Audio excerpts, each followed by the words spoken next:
Welcome to all of you my YouTube channel Mukesh Chaudhary Jaipur द्वारा। आज की क्लास में है मैथमेटिक्स के लास्ट डे एंड में चल रही, जिसमें एचसीएफ और एलसीएम की कंटिन्यू लगातार क्लास लग रही थी, जिसमें 4 लेक्चर हो चुके हैं, जिसमें अनेक प्रकार के क्वेश्चन और कॉन्सेप्ट की जानकारी आपको विस्तृत रूप से अवेलेबल करवाई। अब जिसमें लास्ट 5वां चरण है, जिसमें अंतिम पड़ाव की ओर चलने हैं।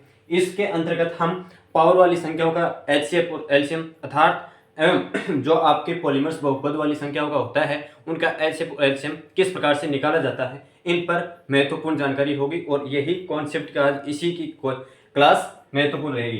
तो यदि आप चैनल पर फर्स्ट बार हो तो लाइक और शेयर कीजिए, कमेंट कीजिए। और यदि आप चैनल में फर्स्ट बार हो तो जितने भी 4 लेक्चर बने हैं एचसीएफ एलसीएम के, वहाँ आप कंटिन्यू रूप से लगातार लीजिए, जिससे आपकी एक सीरीज बंद के रूप से आपका एकत्रित डाटा हो सके और अपनी एग्जाम कंपटीशन को आप अच्छी तरह से सोल्व कर सके। ठीक है, जिससे आपकी महत्वपूर्ण एक्यूरेसी हो सके। तो ठीक है, हम आज की कॉन्सेप्ट की बात करते हैं कि वह कॉन्सेप्ट कौन सा होता है जिसमें आपको एचसीएफ और एलसीएम निकाला जाता है। तो आज सबसे पहले हम पावर वाली संख्याओं का एचसीएफ और एलसीएम किस प्रकार से निकाला जाता है, इन पर हम चर्चा करेंगे।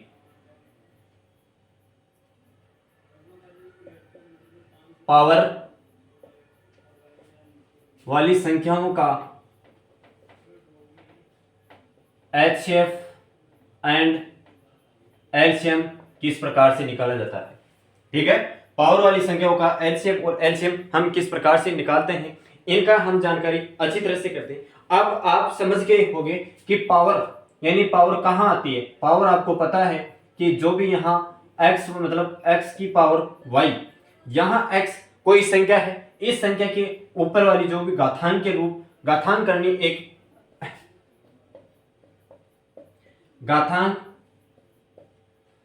करने वाला चैप्टर होता है, जिसमें आप अच्छी तरह से समझ जाते हैं कि घात और गण में क्या अंतर होता है और इसके पावर स्क्वायर में क्या अंतर आता है। जो अगले चैप्टर में अगली कड़ी में ये बता दिया जाएगा कि घातांक का चैप्टर एक अच्छी अलग से पैटर्न के रूप में आधार पर आपका चैप्टर होगा। ये आप पावर समझ चुके हैं। अब यहां देखो, इस प्रकार के क्वेश्चन से, इससे टाइप के क्वेश्चन में हम कैसे इनके टाइप आता है और किस प्रकार से क्वेश्चन आते हैं, उनको किस प्रकार से आपको आंसर देने होते हैं। तो आपको बताऊं, कोई मेरे पास क्वेश्चन है कि 18 की पावर 12, 18 की पावर 12, 15 की पावर 12 और इसी प्रकार 20 की पावर क्या होनी चाहिए, आपको पता है 20 की पावर 9, 20 की पावर 9 का एचसीएफ और एलसीएम निकालना है, का एचसीएफ व एलसीएम निकालना है, एलसीएम व एचसीएफ निकालना है। अब आप मुझे यह बताइए कि क्या हम 18 को इतनी बार मतलब 12 की पावर, हम देखें कि यहाँ 18 संख्या है, इस 18 को हम 12 बार किस प्रकार से, यानी 18 इंटू 18 इस प्रकार से हम लगातार गुणनफल करते जाएंगे, तो हमारी टाइम की, हमारा जो भी समय लगता है वह बहुत खर्च होगा, जिसमें हमारे कंपटीशन के क्षेत्र में टाइम को बहुत महत्वपूर्ण रखा जाता है। इसलिए आप जटिल सरलीकरण को छोड़ के एक सरलीकरण की ओर बढ़ते जाएंगे, जिससे आप अनेक प्रकार की दुविधाओं से बच सकते हैं। तो हम इस तरीके से इस कठिन कैलकुलेशन से बचने के लिए हम किस प्रकार की जानकारी या किस प्रकार से हम डेटा को अवेलेबल अप्लाई कर सकते हैं। तो देखिए, हम 18 को किस प्रकार से टुकड़े कीजिए जिसमें कि गुणा करने पर वह 18 आए और पावर में 12 आए। ठीक है, तो आप इस संख्या को इस प्रकार से गुणा कीजिए, 3 की पावर 2 इंटू 2 की पावर 1, यानी 9 इंटू 2 18, इसकी पावर में 12 है, यह हो गया ना। इसी प्रकार आपको 15 की पावर के अंतर्गत लिखना है कि 15 की पावर के अंतर्गत आप किस प्रकार से इसके टुकड़े कर सकते हो। तो 3 इंटू 5 यानी 5 की 15 और 12 इसके घातांक हैं। इसी प्रकार आपके 20, यहाँ 20 आ गए। अब 20 के आप टुकड़े किस प्रकार से कर सकते हो, ये 20 के टुकड़े आप किस प्रकार से कर सकते हो, 20 के टुकड़े आप 2 की पावर 2 व 1 यानी 4 इंटू 5 यानी 20 और कितनी पावर है, 9 है।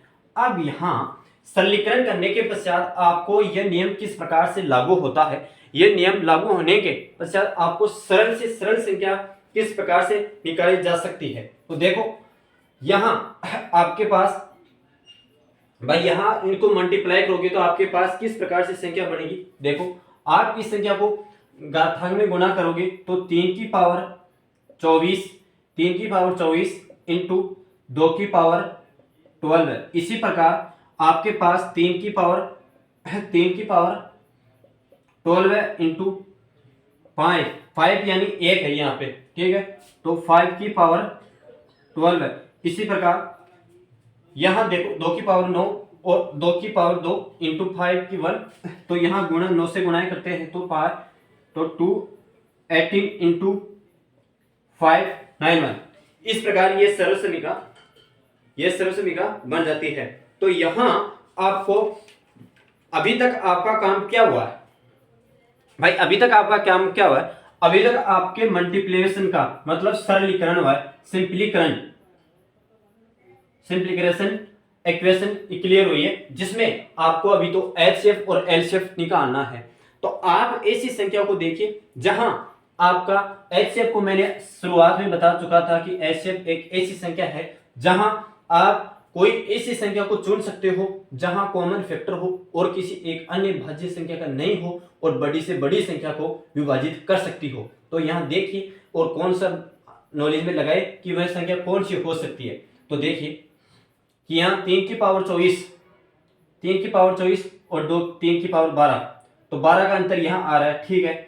इसी प्रकार 2 की पावर 12 और 2 की पावर 18, यहाँ भी कितने का आ रहा है, 6 का अंतर आ रहा है, 6 का अंतर यहाँ आ रहा है और 12 का अंतर यहाँ आ रहा है। इसी प्रकार यहाँ देखो 3 यहाँ मिल रहा है, 3 यहाँ मिल रहा है, 2 इसी में किसी में नहीं मिल रहा है, 2 यहाँ मिल रहा है, ठीक है। लेकिन 5 भी 2 किसी में मिल रहा है, मतलब प्रत्येक संख्या में यहाँ आपके प्रत्येक संख्या में वो संख्या होनी चाहिए, लेकिन ये नहीं है। एचसीएफ का अंतर क्या हो, एचसीएफ का कहना क्या है कि कोई भी बड़ी संख्या हो वह बड़ी संख्या प्रत्येक इक्वेशन के अंतर्गत होनी चाहिए, लेकिन यहाँ नहीं है। इस वजह नहीं होने के कारण यहाँ एचसीएफ 1 होगा। और अब आपको एलसीएम निकालना है। एलसीएम के अंतर्गत क्या संख्या परिवर्तित करना है और क्या संख्या परिवर्तित नहीं करना है। तो मैंने आपको बताया कि आपको एक बड़ी से बड़ी संख्या को लिखना है, जहां मतलब बड़ी से बड़ी संख्या को लिखोगे तो आपकी छोटी वाली संख्या वो बराबर आ जाएगी, इसलिए आपको वो मल्टीप्लिकेशन में चली जाएगी, छोटी संख्या को लिखने की आवश्यकता नहीं होगी। तो यहाँ देखिए बड़ी संख्या में 2 की पावर 18, आप 2 से स्टार्ट कीजिए कि 2 से स्टार्ट करोगे, 2 की पावर यहाँ 18 है, इससे ज्यादा बड़ी संख्या है क्या, नहीं है, तो इससे ज्यादा बड़ी संख्या नहीं है, ठीक है। अब 3 की पावर में देखो कि 3 की पावर 24 और 3 की पावर 12, तो यहाँ 3 की पावर 24 ही रहेगी, 3 की पावर 24 ही रहेगी, इससे बड़ी संख्या नहीं है। छोटी संख्या क्यों नहीं लिख सकते, क्योंकि यहाँ 12 का यहाँ आ चुका है और 18 यहाँ 12 आ चुका है इसमें, ठीक है। अब इसी प्रकार आगे संख्या को देखते हुए हम किस प्रकार से मल्टीप्लिकेशन करते हैं कि 5 की पावर 9, जहां इससे बड़ी संख्या कौन सी है, 5 की पावर 12 है, तो 5 की पावर 12 है, यह एक लघुत्तम समापवर्ती हो गया, ठीक है, जिसमें एलसीएम का यानी कॉमन फैक्टर की जरूरत नहीं है, लेकिन यहाँ एक बड़ी से बड़ी संख्या आ गई जो प्रत्येक रूप से गुणनफल के रूप में आपका दर्शावा हुआ रिजल्ट प्रस्ताव करती है। और यहाँ एचसीएफ एक कॉमन फैक्टर के रूप में कार्य करती है, जो यदि नहीं होने की वजह से कोई भी संख्या कॉमन फैक्टर नहीं मिलने की वजह से वहां उसका एचसीएफ 1 माना जाएगा, जहां आप लिख सकते हो, यह आप मनचाहे लिख सकते हो। अब इसी प्रकार मैं नेक्स्ट क्वेश्चन करता हूं कि वह संख्या किस प्रकार से आए। यदि आपके पास पावर में दे चुका है, पावर में दे दिया, तो आप उसकी इस प्रकार से सिंपली करके आंसर दे सकते हो।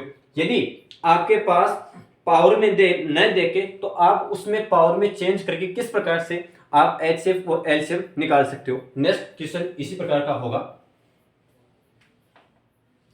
इसमें तो आपको पावर भी दे दिया, संख्या भी दे दी, दोनों दे दी। यदि आपके पास पावर की संख्या न देके, यानी पावर में न देकर केवल संख्या दे दी जाती है, तो आप उसमें पावर की संख्या से किस प्रकार से एचसीएफ और एलसीएम निकाल सकते हो, यह आपको चेक करना है।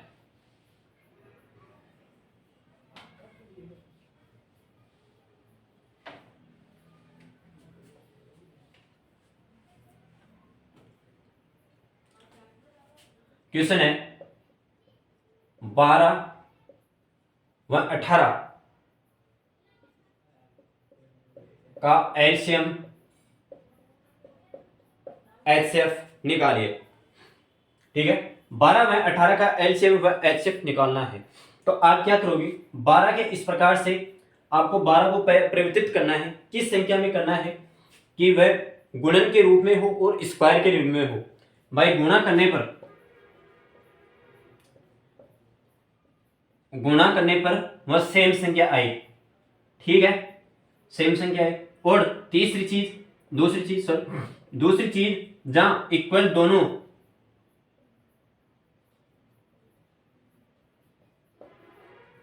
लेफ्ट राइट दोनों संख्या बराबर इक्वेशन में समान होनी चाहिए। तो यह आपको 2 पॉइंट देखना है।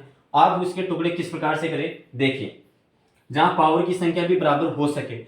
मैं जानता हूं कि आप 2 की पावर 2 इंटू 3 की पावर 1, जहां देखिए 2 की पावर 2 यानी 4 और 3 यानी 12, 4 3 12।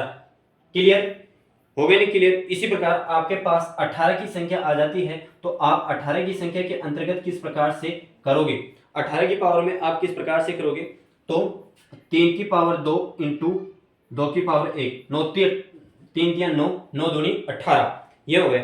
अब यहां आपको सबसे पहले क्या निकालना है और क्या नहीं, एलसीएम निकालो। एलसीएम निकालो तो जहां आपको 2 की पावर में बड़ी संख्या कौन सी दिख रही है, 2 की पावर 2 इंटू, और बड़ी संख्या यहां कौन सी दिख रही है, जो आपको बड़ी संख्या दिख रही है कॉमन सब में आ जाती है, वही आपका एलसीएम होगा। अब इसी प्रकार एचसीएफ, अब यहां एचसीएफ आ गया।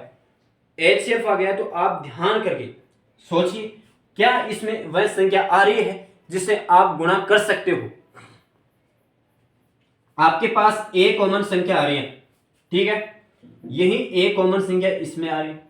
3 एक बार आ रहा है, 2 भी एक बार आ रहा है। ठीक है, जहां 3 आपको मिल रहा है और 2 भी आपको मिल रहा है, तो उसी संख्या को आप उतारते हो तो देखो 3 की पावर 1 इंटू 2 की पावर 1, तो 3 इंटू 2 बराबर 6। यह इसके एचसीएफ में आ गया। ठीक है, यह एचसीएफ के रूप में आने के कारण यह आपका ये आंसर हो जाता है एलसीएम, जहां दोनों बड़ी से बड़ी हाईएस्ट संख्या को देखा जाता है, लोअर भी देखा जाता है, लेकिन यहां आपको क्या करना है कि लोअर दे उसको नेग्लेक्ट कर देता है छोटे मान को, क्योंकि बड़ी संख्या आपको उठा लेते हैं तो छोटी संख्या का भाग चला जाता है।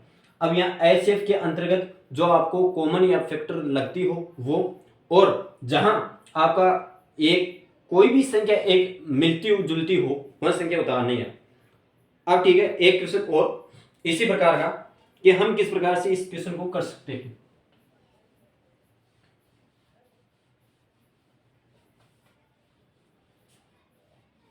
यह पावर वाली संख्या के अंतर्गत ही है।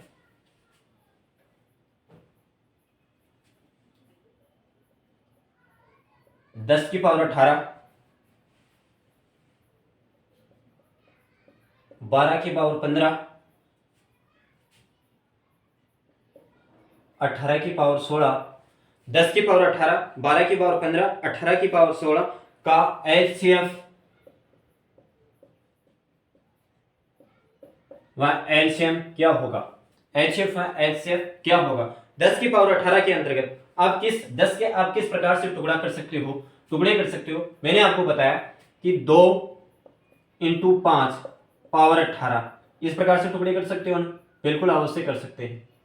अब इसी प्रकार 12 के टुकड़े किस प्रकार से कर सकते हो, 12 की पावर मैंने आपको बताया कि 2 की पावर 2 इंटू 3 1, और यहाँ पावर कितनी है 15, इस प्रकार से टुकड़े कर सकते हो। इसी प्रकार आप 18 के टुकड़े किस प्रकार से कर सकते हो, 18 के टुकड़े इस प्रकार से कर सकते हो,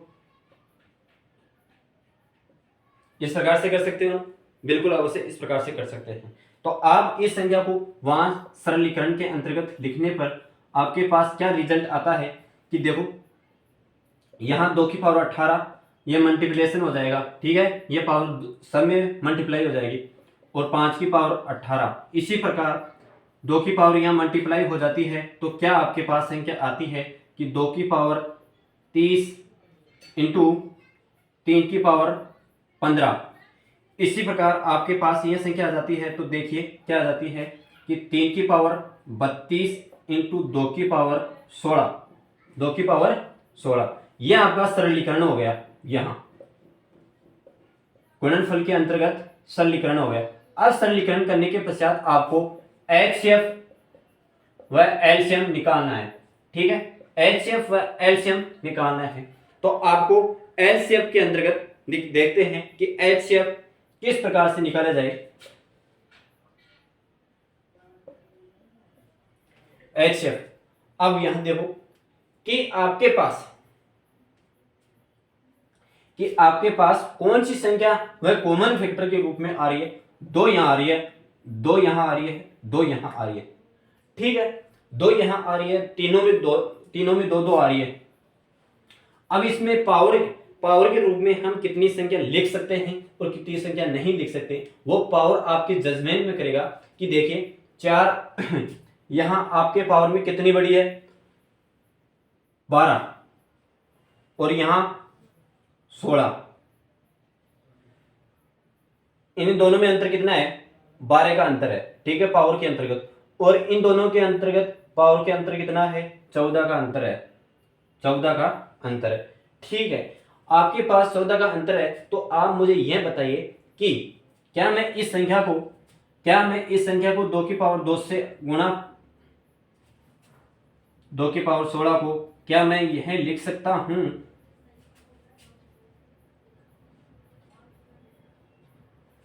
क्या मैं यह लिख सकता हूं? बिल्कुल अवश्य लिख सकता हूं। इसी प्रकार यह संख्या गुणा हो जाती है तो आपके पास 2 की पावर 8 के अंतर्गत आ जाती है। यह आपका एचसीएफ 2 की पावर 8 में आ गया। अब एलसीएम आपको निकालना है। एलसीएम निकालना है, वही प्रोसेस लगाना है कि 2 की पावर में कितनी बड़ी संख्या आ रही है, 2 की पावर 2 30 इंटू 3 की संख्या के अंतर्गत कौन सी बड़ी वह संख्या आ रही है, 3 से 32। ठीक है, इसी प्रकार आपके पास देखिए कौन सी क्या संख्या आ रही है, 5 की पावर 18, 5 की पावर 18, ये बराबर संख्या आ रही है, बराबर संख्या आ रही है ना, यही आपका मल्टीपल गुणन हो गया। ठीक है, अब यहां आपका जो ये कौन सा पावर वाली संख्याओं का गुणनफल, पावर वाली संख्याओं का एचएफ एलसीएम का नियम आप कॉन्सेप्ट अच्छी तरह से समझ चुके होंगे, आशा होगी मुझे आशा है कि आप अच्छी तरह से समझ चुके हैं। अब मैं अगले कॉन्सेप्ट की बात करता हूं, जिसमें आप अगला कॉन्सेप्ट आप बहुत अच्छी तरह से समझ चुके हो कि बहुपद, यानी जहां आपका अलजेब्रा काम करती है, उन संख्याओं का आप एचसीएफ और एलसीएम किस प्रकार से निकाल सकते हो। तो देखिए आपको नाम में आ रहा है कि अलजेब्रा, यानी जो आपकी बीजीय गणित है, उस बीजीय गणित के अंतर्गत सरलीकरण एक्स वाई जेड ऐसी इस प्रकार की इक्वेशन चलती है। तो उस इक्वेशन के हम किस प्रकार से एचसीएफ और एलसीएम निकाल सकते हैं, यह तो एक दुविधा वाली बात हो गई ना, लेकिन नहीं, हम निकालेंगे। किस प्रकार से निकालेंगे देखते हैं।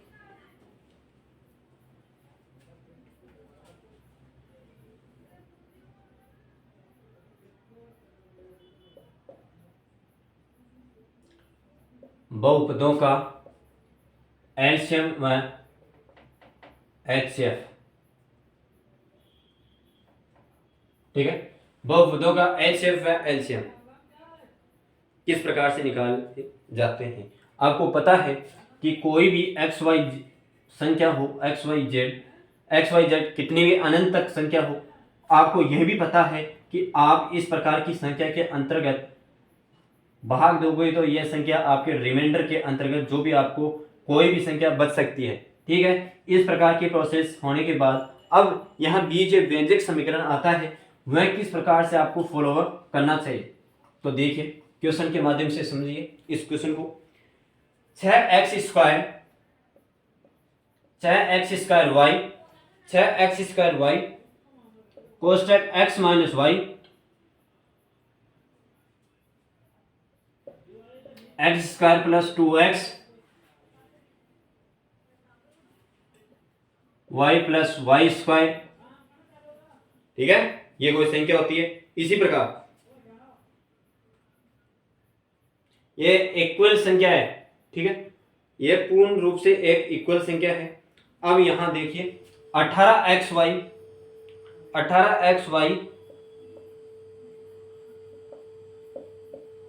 ठीक है, और 2x, ठीक है,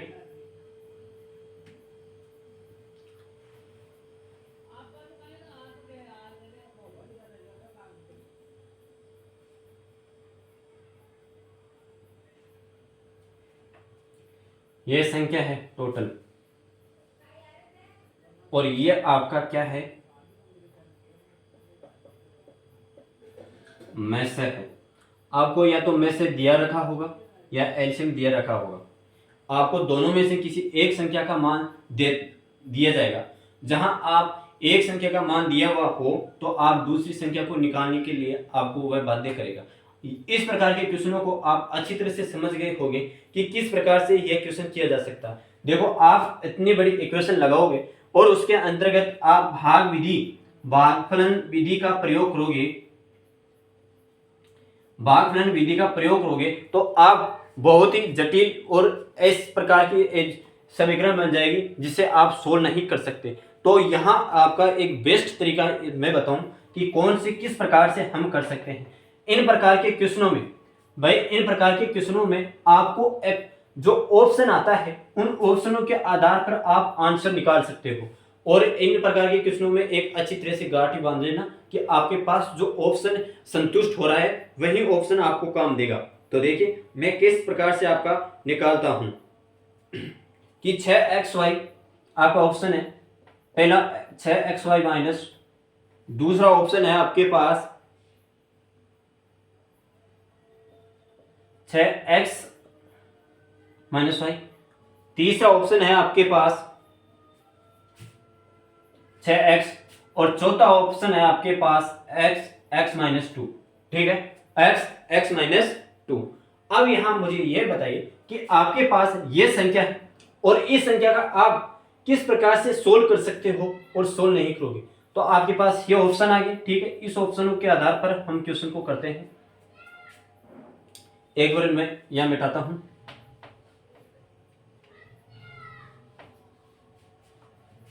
क्वेश्चन समझ में आ गया और ऑप्शन आपकी समझ में आ गया होगा। अब देखो, यहां नोट कर लेना चाहिए। आप क्लास को धीरे में एक ही स्पीड में देखकर कर सकते हो जिससे आपका क्वेश्चन पूर्ण रूप से तैयार हो जाए। तो देखो, 6x² y x minus Y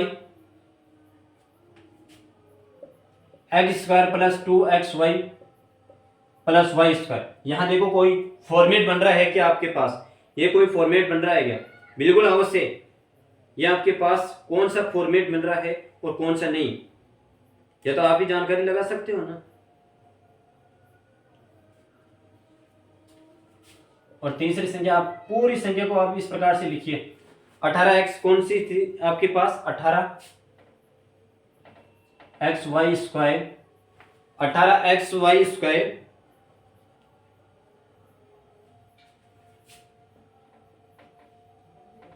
ये कोई संख्या है। 18xy² माइनस x²y, ये संख्या है। तो आप मुझे यह बताइए इन संख्या में कौन सी क्या संख्या कॉमन फैक्टर के रूप में आ रही है और कौन सी संख्या आपकी नहीं। ये तो आपकी संख्या थी, ये तो आपके पास संख्या थी। अब आपको ms दे रखा था, कोई संख्या थी जिसमें आपको मैं से पूछ रहा था। ठीक है, आपको मैं से पूछ रहा था तो आप किस प्रकार से इसको सोल्व करोगे।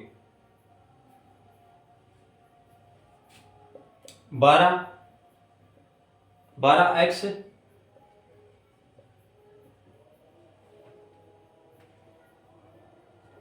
और आपको h से पूछ रहा है। तो देखिए, आप इतनी बड़ी संख्या दे रखी है और जिसमें से आपको h से पूछ रहा है।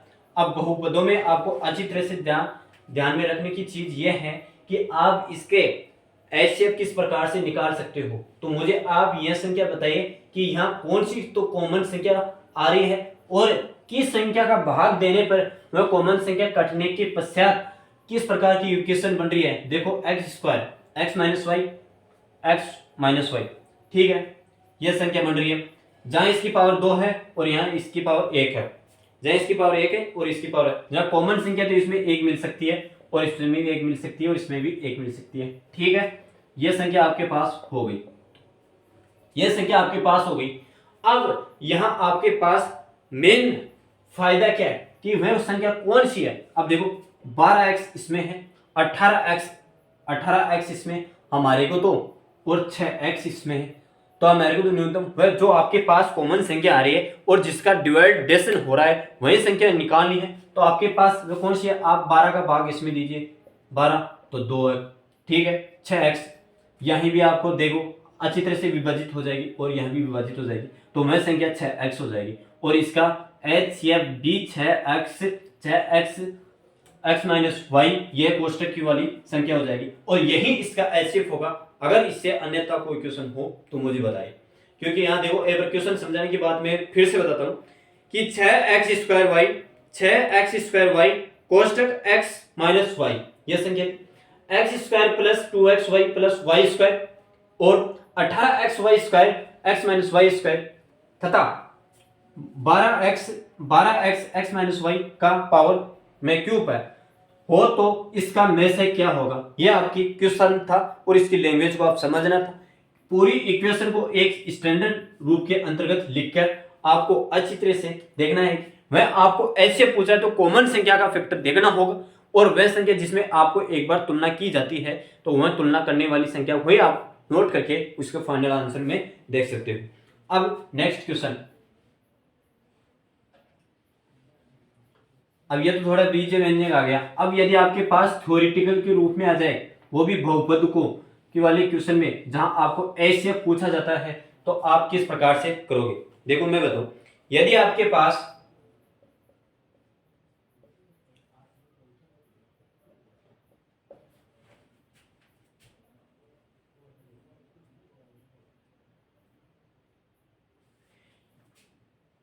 -4 तथा बहुपद है, यह कोई संख्या है,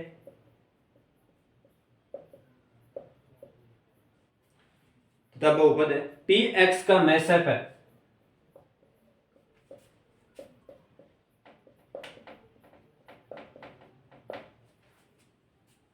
px का मैसअप है तथा लेसअप का कन्वेक्स है,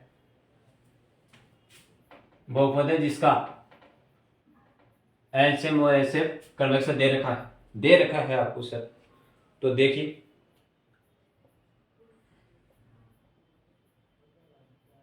x² - 4 तथा 4 हो तो px का मान क्या होगा। ठीक है, यह आपके पास क्वेश्चन है कि यदि x² - 4 तथा बहुपद है px का मैसअप और लेसअप आपको दे रखा है x² - y, तो आपको px का मान पूछ रहा है। तो आप यहां देखिए आपको क्या संख्या तो दे रखी है, लेसे भी दे रखा है, मैसे भी दे रखा है और पहली संख्या भी दे रखी है और दूसरी संख्या निकालनी है। तो आपको ये इस दिमाग के 3 फैक्ट दे रखे हैं और आपको चौथा फैक्ट पूछा जा रहा है। तो आपको ध्यान देने की बात यह है कि आपको एक कॉन्सेप्ट बताया था कि शुरुआत में कि फर्स्ट संख्या और सेकंड संख्या की फर्स्ट संख्या इंटू सेकंड संख्या इक्वल एलसीएम इंटू एचसीएफ, ये निकालना था।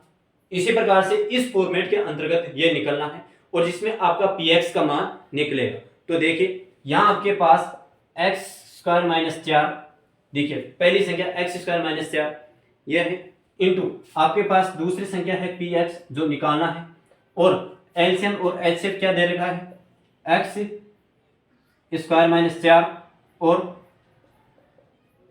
यह आपको दे रखा है। तो आप अच्छी तरह से समझिए कि इन संख्याओं में क्या चीज कट रही है और क्या चीज नहीं कट रही है। यह संख्या आपके पास कट चुकी है। तो आपके पास px एक बहुपद है जहां आपको x² - 4 का यह फाइनल रिजल्ट मिल चुका है।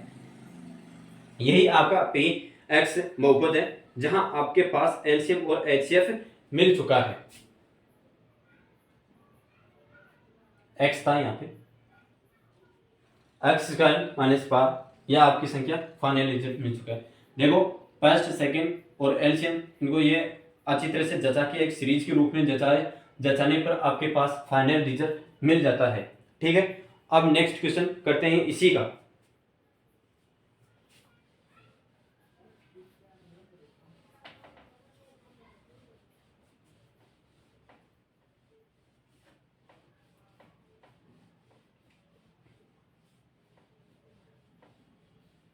देखो मैं बोर्ड पर इसलिए सामने नहीं आता हूँ कि मैं जो लिखूं वो आपको अच्छी तरह से दिखे।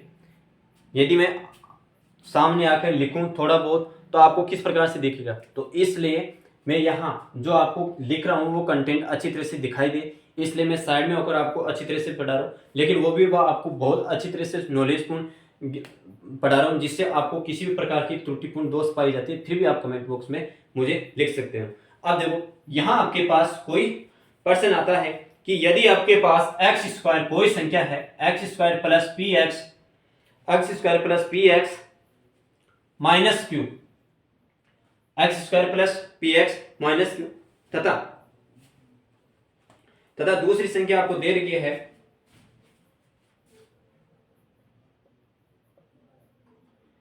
5x square minus 3px 15q का मैथ है x माइनस 3 हो, x माइनस 3 हो तो p तथा q का मान क्या होगा, p तथा q का मान क्या होगा, पूछ रहा है आपको। If x square plus P x minus Q हो तो x 5x square minus 3px minus 15q का मैथ है x माइनस 3 हो तो पी क्यू का मान क्या होगा। तो देखिए आप सर्वप्रथम आपको किस प्रकार से इसको मान रखना है और किस प्रकार से नहीं। देखो आपको मैसेज पे दे रखा है कि x माइनस 3 बराबर 0, तो यहाँ x बराबर 3 आ चुका। अब x बराबर 3 आ चुका तो आप किस सर्वसमीका के अंतर्गत रखोगे, आप वह सर्वसमीका के अंतर्गत रखोगे जहां आपका पास x हो, वहां आप x का मान रखोगे। तो आप सबसे पहले इस इक्वेशन के अंतर्गत ही रखिए, यह आपकी इक्वेशन दे रखी है, इस इक्वेशन के अंतर्गत ही दीजिए कि x square plus P 3 minus Q, तो 9 प्लस 3p क्यू, यह आपके पास इक्वेशन बनी। 9 प्लस 3p माइनस क्यू, यह आपके पास इक्वेशन बनी। तो 3p माइनस क्यू बराबर माइनस 9, 3p माइनस क्यू बराबर माइनस क्यू। अब ये क्यों हुआ, क्योंकि यहाँ बराबर 0 लिखा, यदि आपको बराबर 0 लिखता है तो इस प्रकार की सर्वसमीका आएगी जहां जो आपके अचर और p कांस्टेंट नियंत्रक है वो बराबर आ जाए, जिससे आपकी संख्या सोल्व हो सके। अब इसी प्रकार यह आपको समीकरण स्पष्ट दे देते हैं, इस समीकरण को हम स्पष्ट दे देते हैं। तो आपके पास अब दूसरी संख्या में किस प्रकार से निकालते हैं कि 5 और x का स्क्वायर माइनस 3 9 45 15q, इस प्रकार का क्वेश्चन हुआ। यह इस प्रकार से ही क्वेश्चन हुआ। तो अब देखिए किस प्रकार से इस क्वेश्चन को हम हैंडल करते हैं आगे। 9p ठीक है, p से p कांस्टेंट से क्यों, यहां इधर आया तो प्लस 15q और ये वहां गया तो माइनस 45, ये सर्वसमीका दूसरी बनी आपके पास। और सर्वसमीका 1 और 2 बनने के कारण यहां आप बराबर संख्या के अंतर्गत रखिए, जिसे बराबर में रखने के पास आपका क्यू का मान आ जाएगा और क्यू का मान आने के बाद आपको पी का मान अवश्य रूप से मिल जाएगा। तो देखिए आप यहां यह सब इक्वेशन रख दिया, तो दीजिए 3p माइनस क्यू बराबर माइनस, ये रहा इसी सर्वसमीका से। अब यहां देखिए क्या इसमें क्या इक्वालिमेंट की जरूरत पड़ रही है कि यह संख्या बड़ी है और यह छोटी है। तो आप इस प्रकार से इक्वेशन को समान करने के लिए आप इसको तो 1 से गुणा करोगे और इसको 3 से गुणा करोगे, ठीक है। 3 से गुणा करोगे तो आपके पास यह संख्या आ जाती है 27 और यह संख्या आ जाती है आपके पास 3q और यह आपके पास आ जाती है 9p, तो यह कट जाती है, तो आपके पास अब यहां देखिए कि कौन सी संख्या क्या किस प्रकार से कट रही है। ये माइनस है तो प्लस, तो 18q और ये माइनस तो ये प्लस हो जाएगी। तो यहां देखिए आपके पास 72, तो q का मान आपको देखिए कि 72 बराबर 18, तो ये पार 4 आ जाता है। तो Q का मान आपके पास 4 आ गया, 4 को मान Q का मान पूछा था। अब आपको P का मान निकालना है, ठीक है। ये इक्वेशन थोड़ी बड़ी जा रही है क्योंकि बहुपदों के कारण यहाँ आपको बड़ी संख्या में जाने के कारण HCF में से दे रखा था, तो आपको x का मान पूछ लिया इन्होंने। अब देखिए कि 3p क्या था इसमें इक्वेशन के अंतर्गत, कि 3p माइनस क्यू बराबर -9 इस प्रकार से रखी हुई थी और यही संख्या थी। तो 3p -4 -9 ये संख्या होने के बाद आपको क्या फाइनल रिजल्ट आ जाता है। तो 3p बराबर -4 प्लस 9 तो बराबर 3p बराबर 5। ये संख्या है।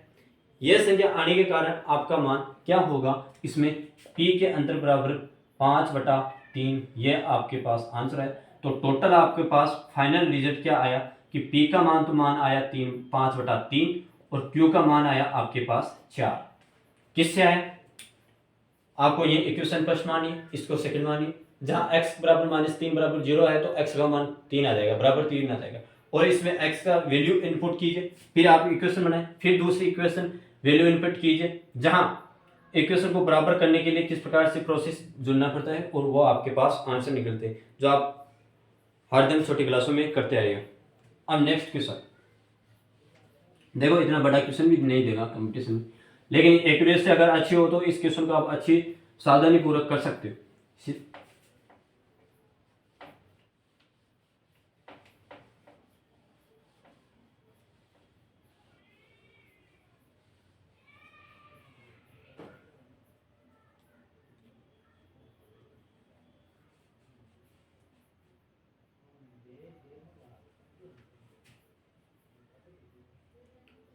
x² plus xy plus y², ठीक है, डॉट x³ प्लस y³, इसका आपको HCF व एलसीएम निकालना है। यह बहुपद है जिसका आपको HCF और एलसीएम निकालना है।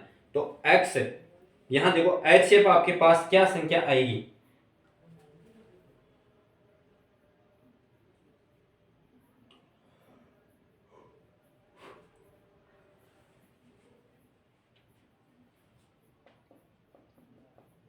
HCF तो आपके पास ये संख्या आ जाएगी, भाई 3 है तो 2 इसमें आ जाएगा, तो x² plus xy plus y²। और इसी प्रकार एलसीएम जहां आपको कॉमन फैक्टर पूरी की पूरी संख्या को आपको देखना पड़ेगा, पूरी की पूरी संख्या को आपको देखना पड़ेगा। तो x माइनस वाई जहाँ कॉमन फैक्टर आ जाता है, और x² plus 2x plus y², यहाँ 2x नहीं, यहाँ xy है, ठीक है। इस संख्या को इस प्रकार से लिखा जाता है।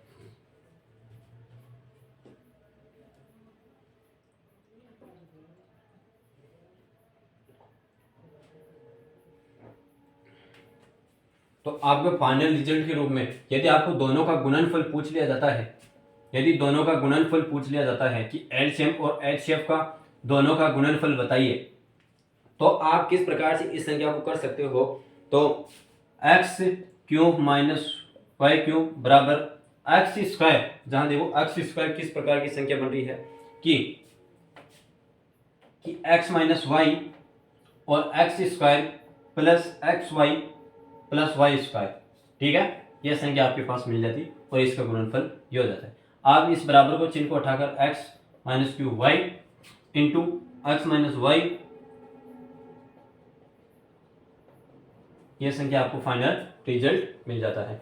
अब आपका नेक्स्ट क्वेश्चन आता है और लास्ट अंतिम, इस पूरी का पूरी HCF और LCM चैप्टर का last and final answer question भी रहेगा और फाइनल आंसर भी आपको निकाल के देंगे, ठीक है।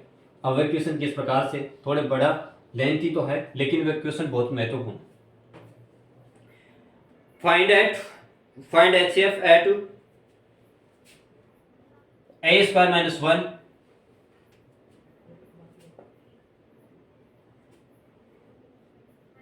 a³ माइनस 1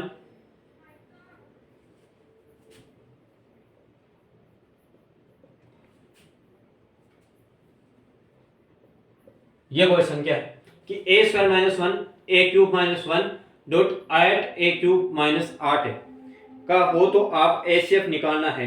ठीक है, अब मैं आपको बताऊं कि आप इस संख्या को किस प्रकार से लिख सकते हो और किस प्रकार से नहीं। मुझे आप यह बताइए कि ए स्क्वायर माइनस वन को आप क्या लिख सकते हो, ए प्लस वन और ए माइनस वन। अब यहां ध्यान देने की बात यह है कि आपको कि a square minus one square ये आपका आंसर है। यदि आप इसको स्क्वायर भी कर देते तो क्या फर्क पड़ता है, इसका एक ही रहेगा ना। तो ये फॉर्मेट आपको इस प्रकार से खुला। ठीक है, जो आपको बीजे व्यंजक के रूप में नंबर सिस्टम था वो आपको बता चुका था मैं। अब यहाँ बताइए मुझे कि आप ए क्यूब माइनस ए क्यूब को आप किस फॉर्मेट के अंतर्गत खोलना चाहोगे। तो आप इस फॉर्मेट को इस प्रकार से खोलना चाहोगे कि यहाँ ए क्यूब नहीं आएगा,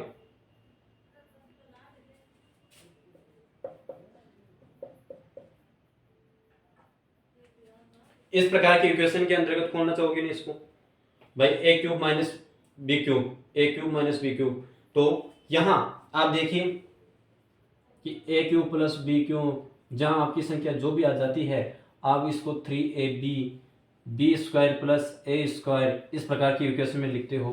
तो आपको शॉर्ट के रूप में मैं बताऊं कि ए क्यूब माइनस वन क्यूब को ए माइनस वन और ए स्क्वायर प्लस ए प्लस वन लिख सकते हो। तो इसमें क्या आपके अंतर है, क्या परिवर्तित होगा, कोई चेंज परिवर्तित नहीं होगा। तो आप मुझे यह बताइए कि इन सरल समीकरण को भाई, इन सरल समीकरण को 8a क्यूब माइनस 8a कि 8a क्यूब माइनस 8a, क्या मैं यहां कॉमन फैक्टर क्या लिख सकता हूं, 8a माइनस ए स्क्वायर माइनस 1 ये संख्या लिख सकता हूं ना, बिल्कुल अवश्य रूप से। भाई 8 कॉमन ले लिया मैं, 8a कॉमन ले लिया तो a यहाँ ए स्क्वायर बच गया और माइनस 1 यहाँ एक बच गया। तो मुझे यह बताइए कि इस संख्या को 8a स्क्वायर, तो इस संख्या को हमने क्या लिखा था, हमने ये लिखा था तो a plus one minus A minus one, A plus one A minus one ये संख्या लिखी। अब आप मुझे ये बताइए कि आपके पास ये पूर्ण रूप से संख्या हो गई और इनके अलावा कोई गुणनफल की संख्या नहीं है, तो आपका इसमें एचसीएफ क्या होगा, इन बड़ी संख्या के अंतर्गत आपका एचसीएफ क्या होगा, जो आपको यहां दिखाई दे रहा है, इस गुणनफल के रूप में दिखाई दे रहा है, जहां आपका कॉमन फैक्टर के अंतर्गत दिखाई दे रहा है, वही आपका एचसीएफ होगा ना, वही आपका एचसीएफ रहेगा ना। तो आपके पास a माइनस वन इसका फाइनल रिजल्ट रहेगा, a माइनस वन इसका रिजल्ट रहेगा। और मेरी क्लास, मेरी वाणी को मैं यही विराम करता हूँ। आज की क्लास यही डी एंड होती है, जिसमें आपको एचसीएफ और एलसीएम पूर्ण रूप से करवा चुका हूँ। अब नेक्स्ट चैप्टर आपका या तो एवरेज होगा या परसेंटेज होगी। इन दोनों के अलावा देखते हैं कि दोनों में कौन सा चैप्टर पहले अनिवार्य होगा, वो करवा दिया जाएगा कल वाली क्लास में। और मैं आपको क्या क्या करवा चुका हूं वो आपको एक बार रिव्यू बता दूं।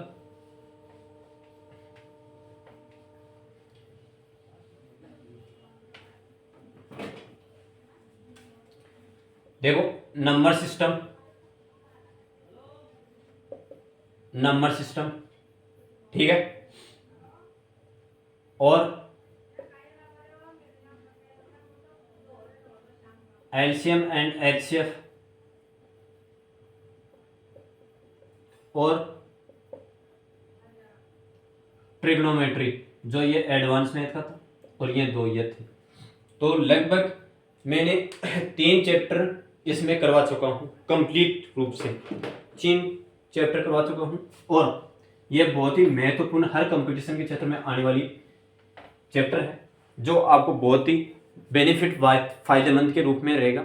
और आज की मैं फिर से आपको एक बात कहना चाहता हूं, आपको जहां भी डाउटफुल दिखाई दे तो आप मुझे कमेंट बॉक्स में दीजिए, और आप कनेक्टिविटी रखिए। जहां आपसे अगर कोई भी इक्वेशन या किसी भी प्रकार का क्वेश्चन समझ में नहीं आता है, तो आप सोल्व करने के बजाय आप उसको एक बार फिर से दोबारा देखिए।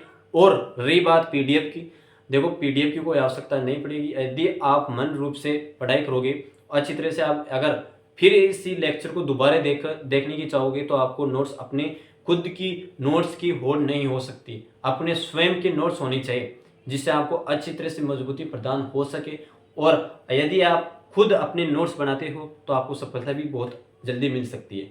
ठीक है, और नोट्स देंगे इसी कोई बात नहीं है, लेकिन आप ये है कि आप पीडीएफ के रूप के चक्रों में न पड़ के आप इसी क्लास को लगातार एक के बजाय 2 बार लीजिए, जिससे आपको हर प्रकार की दुविधा से सामना दूर हो सके। ठीक है, और जितने भी लेक्चर बने चुके हैं आज तक, इन्हीं क्लासों को आप लगातार से लेते रहिए और नए सिरे से नए ऊर्जावान के साथ मैं कल आपके साथ अलग टॉपिक के साथ, नए फ्रेश टॉपिक के साथ मिलता हूँ। जय हिंद। और यदि चैनल पर फर्स्ट बार हो तो लाइक शेयर कीजिए और आगे तक आप सपोर्ट करते कीजिए।